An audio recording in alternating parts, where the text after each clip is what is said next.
कल्पना कीजिए एक ऐसा ग्रंथ जिसे सुनते सुनते मृत्यु भी ठहर जाए, जहां समय थम जाए और आत्मा परमात्मा से जुड़ने लगे। यही है श्रीमद् भागवत महापुराण, सनातन संस्कृति का वह रत्न जो केवल ग्रंथ नहीं, एक जीवित अनुभव है। इसमें न सिर्फ भगवान श्री कृष्ण की दिव्य लीलाओं का वर्णन है, बल्कि भक्ति, ज्ञान और मोक्ष का ऐसा रास्ता भी बताया गया है जो जीवन को बदल सकता है। इस पुराण की शुरुआत होती है उस क्षण से जब राजा परीक्षित को शाप मिलता है। सिर्फ 7 दिनों का जीवन शेष है। मृत्यु की छाया में भी वे सांसारिक मोह त्याग कर गंगा किनारे बैठते हैं और फिर आते हैं शुकदेव मुनि, एक युवा सन्यासी, जो उन्हें सुनाते हैं भागवत पुराण की अमर कथा। 7 दिनों में जीवन का सार, 7 दिनों में ब्रह्मा से लेकर श्री कृष्ण तक की संपूर्ण यात्रा। भागवत पुराण हमें सिर्फ कहानियां नहीं सुनाता, यह हमें जीने की कला सिखाता है। बालक ध्रुव की तपस्या, प्रहलाद की अडिग भक्ति, भरत की पुनर्जन्म यात्रा और फिर आते हैं श्री कृष्ण प्रेम और लीला के परिपूर्ण रूप में। रासलीला की मधुरता हो या कंस वध की नायकता, हर प्रसंग हमें आत्मा की ओर खींचता है, जैसे कोई दिव्य शक्ति हमें भीतर से पुकार रही हो। यह ग्रंथ कहता है भक्ति ही सबसे बड़ा साधन है और प्रेम ही सच्चा धर्म। इसमें कहीं दार्शनिक गहराई है तो कहीं भावनाओं की बांट, और यही इसकी खासियत है, यह हर हृदय से बात करता है। अगर आपने अभी तक श्रीमद् भागवत को नहीं सुना या पढ़ा तो शायद आपने जीवन के सबसे सुंदर संगीत को मिस कर दिया है। तो चलिए इस अमर ग्रंथ की यात्रा पर निकलते हैं, जहां हर श्लोक एक दीपक है और हर कथा एक रास्ता। अध्याय 1 श्रीमद् भागवत महापुराण का पहला अध्याय इस महान ग्रंथ की भूमिका है। एक ऐसा उद्घाटन जो न केवल इसकी गहराई को दर्शाता है, बल्कि पाठक को भीतर तक झकझोर देने वाले प्रश्नों के साथ यात्रा की ओर अग्रसर करता है। इस अध्याय में व्यास मुनि की आत्मिक बेचैनी का चित्रण मिलता है। एक आर्षि जो वेद, वेदांत और महाभारत जैसे अद्भुत ग्रंथों की रचना के बाद भी भीतर से अधूरा महसूस कर रहा है। सवाल ये नहीं है कि उन्होंने कितना लिखा, बल्कि यह है कि उन्होंने क्या छूट जाने दिया। यही बेचैनी उन्हें नारद मुनि तक ले जाती है, जो उन्हें बताते हैं कि जब तक वे भगवान की लीलाओं और भक्ति मार्ग को नहीं लिखते, तब तक आत्मा को शांति नहीं मिलेगी। नारद मुनि स्वयं अपने पूर्व जन्म की कथा सुनाते हैं, कैसे एक सामान्य बालक मां की मृत्यु के बाद वन में चला गया और तपस्या करते हुए भगवान के दर्शन की लालसा में एक तपस्वी बन गया। वे बताते हैं कि ईश्वर का नाम, उनकी कथा और गुणगान ही वह साधन है जो किसी भी जीव को भव सागर से पार करवा सकता है। इस पहले अध्याय में ही भागवत पुराण की आत्मा का बीज बो दिया जाता है। धर्म, अर्थ, काम और मोक्ष से भी ऊपर कुछ है, और वह है परम भक्ति। यह भक्ति किसी लालच से नहीं, बल्कि प्रेम से जन्मती है, निस्वार्थ, निश्चल और निर्मल। कथा के बीच बीच में ऋषियों का संवाद है।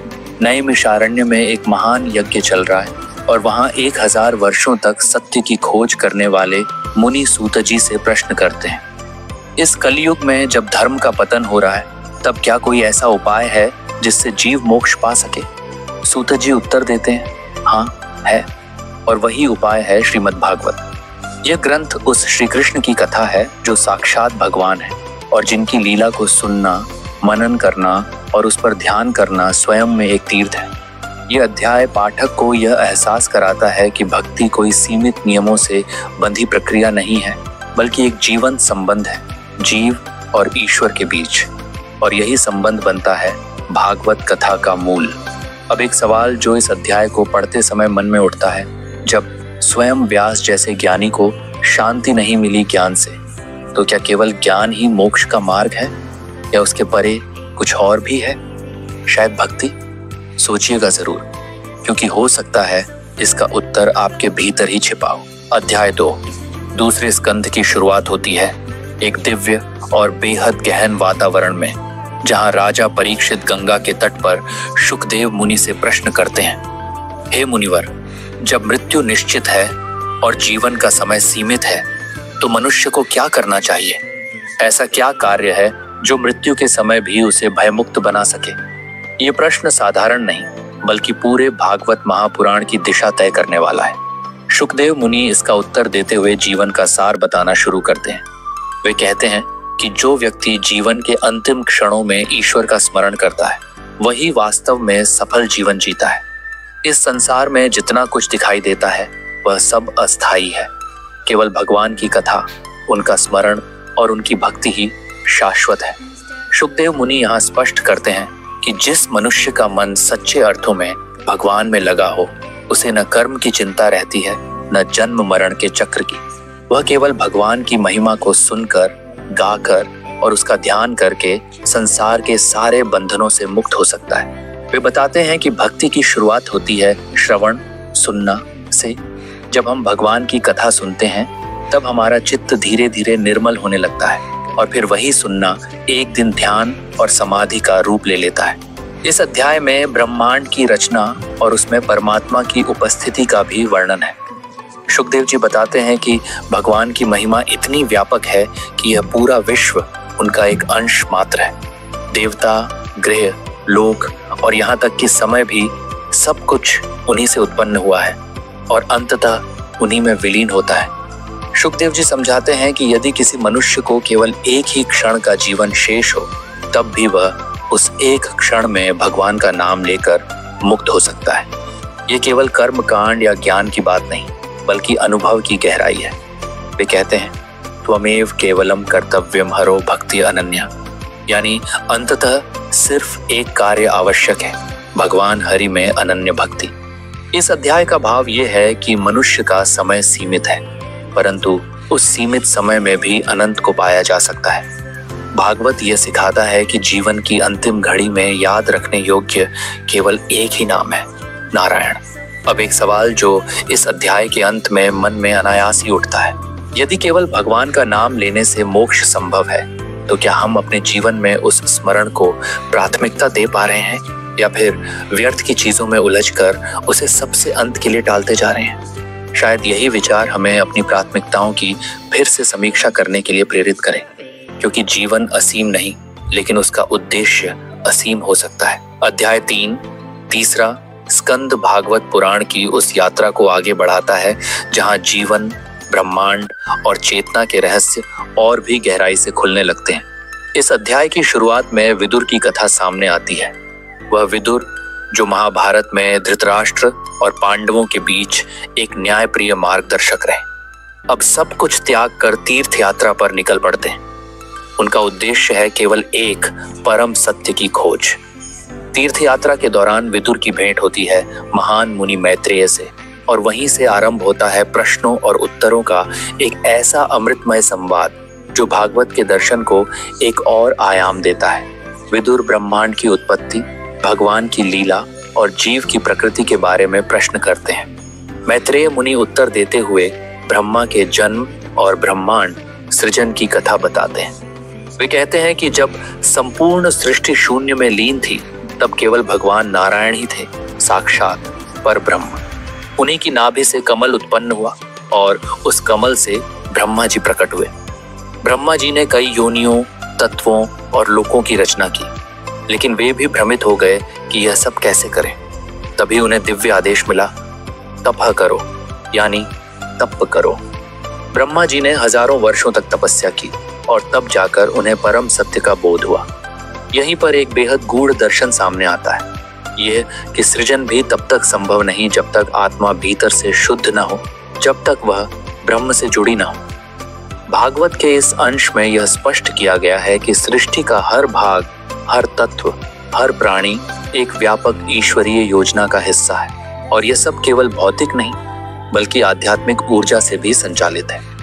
तीसरे स्कंद में भगवान के वराह अवतार की कथा भी आती है, जब पृथ्वी राक्षस हिरण्याक्ष द्वारा पाताल में धकेल दी जाती है और भगवान वराह रूप में अवतरित होकर पृथ्वी को बाहर निकालते हैं। ये केवल प्रतीकात्मक कथा नहीं बल्कि एक संकेत है कि जब भी अधर्म पृथ्वी को डुबोने का प्रयास करता है तब भगवान किसी भी रूप में आकर संतुलन स्थापित करते हैं। इस स्कंद में देवहूति और कपिल मुनि की मुलाकात की भूमिका भी बनती है, जो अगले अध्यायों में आत्मा और प्रकृति के संबंध को और अधिक विस्तार से समझाएगी। तीसरे स्कंद की शिक्षा स्पष्ट है, ब्रह्मांड केवल भौतिक नहीं, ये एक दिव्य व्यवस्था है और जब तक हम उस परम चेतना से नहीं जुड़ते तब तक सृजन भी अधूरा है। जीवन भी अधूरा है। अब एक सवाल जो इस गूढ़ और रहस्यमय स्कंद के अंत में सहज ही मन में उठता है, क्या आज का मानव जो विज्ञान और भौतिकता की ऊंचाई छू रहा है, अपने भीतर के ब्रह्मा को जागृत करने का प्रयत्न भी कर रहा है, या वह अब भी उस दिव्य तप से विमुख है जो उसे सच्चा सृजनकर्ता बना सकता है? शायद इस प्रश्न का उत्तर ढूंढना ही हमारे जीवन की सबसे गहरी साधना बन सकता है। अध्याय 4 भागवत महापुराण का चौथा स्कंद एक नए आयाम की ओर बढ़ता है, जहां सृष्टि की प्रक्रिया, मनुष्य की वृत्तियां, अहंकार, भक्ति और त्याग का अत्यंत गूढ़ मिश्रण दिखाई देता है। इस स्कंद की शुरुआत होती है ब्रह्मा द्वारा मनुष्यों की संतानों की रचना से, जहां दक्ष प्रजापति, नारद, हिरण्यकशिपु और अन्य महत्वपूर्ण पात्रों का उल्लेख होता है। लेकिन इस अध्याय का केंद्र बिंदु है भगवान शिव, सती और दक्ष का प्रसंग। कथा में दक्ष प्रजापति, जो ब्रह्मा के पुत्र हैं और अहंकार से भरपूर हैं, एक विशाल यज्ञ का आयोजन करते हैं। वे जानबूझकर अपने जामाता शिव को आमंत्रित नहीं करते, क्योंकि उन्हें शिव की वैराग्यपूर्ण जीवन शैली और उनका सामाजिक नियमों से ऊपर उठकर रहना पसंद नहीं। सती, जो शिव की पत्नी है और दक्ष की पुत्री, जब बिना बुलाए पिता के यज्ञ में जाती है तो वहां उन्हें केवल अपमान ही मिलता है। ये अपमान इतना तीव्र होता है कि सती अपने ही पिता के यज्ञ में योगाग्नि से अपने प्राण त्याग देती है। ये घटना शिव को क्रोधित कर देती है और तब प्रकट होते हैं वीरभद्र, जो यज्ञ को विध्वस्त कर देते हैं और दक्ष का सिर काट देते हैं। इस प्रसंग में भागवत हमें एक गहरा दर्शन सिखाता है कि जब अहंकार, धर्म और प्रेम से ऊपर आ जाता है तब विनाश सुनिश्चित होता है। लेकिन यही कथा हमें क्षमा और पुनरुत्थान का पाठ भी पढ़ाती है। अंततः शिव के हृदय में करुणा जागती है और वे दक्ष को जीवन दान देकर उसका सिर एक बकरे के सिर से प्रतिस्थापित कर देते हैं। यज्ञ पूर्ण होता है, लेकिन उसकी गरिमा तभी लौटती है जब वो अहंकार से नहीं, श्रद्धा और विनम्रता से किया जाता है। इस स्कंद में ध्रुव चरित्र की भूमिका भी रचती है, वह बालक जिसे अगली कथा में हम अद्भुत तपस्वी और भगवान के महान भक्त के रूप में जानेंगे। पर उससे पहले भागवत यह स्पष्ट कर देता है कि परिवार, समाज, कर्म और ईश्वर, इन सब के बीच संतुलन बनाए बिना कोई भी स्थायी सुख नहीं मिल सकता। इस अध्याय की सबसे बड़ी शिक्षा यह है कि कोई भी तप, यज्ञ या धर्म कर्म तब तक अधूरा है जब तक उसमें अहंकार, दिखावा और अपमान का विष है। और दूसरी ओर सच्चा प्रेम जब अपमानित होता है तो वह केवल दुख नहीं लाता, वह संहार का कारण बन सकता है। अब एक सवाल जो इस गहन और भावनात्मक अध्याय के अंत में हमें आत्मावलोकन के लिए मजबूर करता है, क्या आज हम धार्मिक कर्म कांडों को श्रद्धा और विनम्रता से निभा रहे हैं, या फिर वे सिर्फ सामाजिक प्रतिष्ठा और दिखावे का साधन बनकर रह गए हैं? और अगर ऐसा है तो क्या हम भी किसी अदृश्य वीरभद्र को आमंत्रित नहीं कर रहे? शायद ये सोचने का समय आ गया है कि धर्म का सबसे बड़ा यज्ञ हृदय में होता है और उसका सबसे पवित्र अग्नि है अहंकार का दहन। अध्याय 5 पंचम स्कंद में श्रीमद् भागवत एक नई दिशा लेता है। यह अध्याय न केवल आध्यात्मिक ऊंचाइयों की बात करता है, बल्कि ब्रह्मांड की संरचना, कर्म के प्रभाव और पथभ्रष्ट होने पर मानव आत्मा की गति का भी वर्णन करता है। यह स्कंद ध्रुव की भक्ति के बाद के समय से शुरू होता है और राजर्षि प्रियव्रत, राजा अग्नित्र, ऋषभदेव और भरत की गाथाओं के माध्यम से आगे बढ़ता है। लेकिन इस पूरे स्कंद में सबसे ज्यादा प्रभाव छोड़ने वाली कथा है भगवान ऋषभदेव और उनके पुत्र भरत की। ऋषभदेव भगवान विष्णु के अवतार हैं, जो पृथ्वी पर एक आदर्श गृहस्थ और तत्वदर्शी राजा के रूप में प्रकट होते हैं। वे अपने 100 पुत्रों को शिक्षा देते हैं कि सच्चा जीवन वह नहीं जो केवल इंद्रियों की पूर्ति में बीते, बल्कि वह जो मोक्ष की ओर ले जाए। वे अपने राज्य को त्याग कर संन्यास लेते हैं और एक वीतराग, अव्यक्त जीवन जीते हुए देह का परित्याग करते हैं। यही कथा भारतीय दर्शन में त्याग और वैराग्य का चरम उदाहरण बन जाती है। उनके पुत्र भरत पहले तो एक आदर्श राजा बनते हैं, लेकिन फिर एक मोड़ ऐसा आता है जहां वे जंगल में तपस्या करते हुए एक हिरण के बच्चे पर इतना मोह पाल लेते हैं कि मृत्यु के समय उनके मन में वही हिरण बसा होता है। परिणाम स्वरूप वे अगले जन्म में हिरण की योनि में जन्म लेते हैं। ये घटना दर्शाती है कि मनुष्य का अंतिम विचार ही उसके अगले जन्म का कारण बनता है। ये भागवत का एक अत्यंत गूढ़ सिद्धांत है। लेकिन कथा यही नहीं रुकती। हिरण्य योनि के बाद भरत एक और जन्म लेते हैं, इस बार एक जड़मती के रूप में, जिसे सब जड़ भरत कहते हैं। वे पूरी तरह से संसार से विरक्त होते हैं, लेकिन भीतर से पूर्ण ज्ञानी रहते हैं।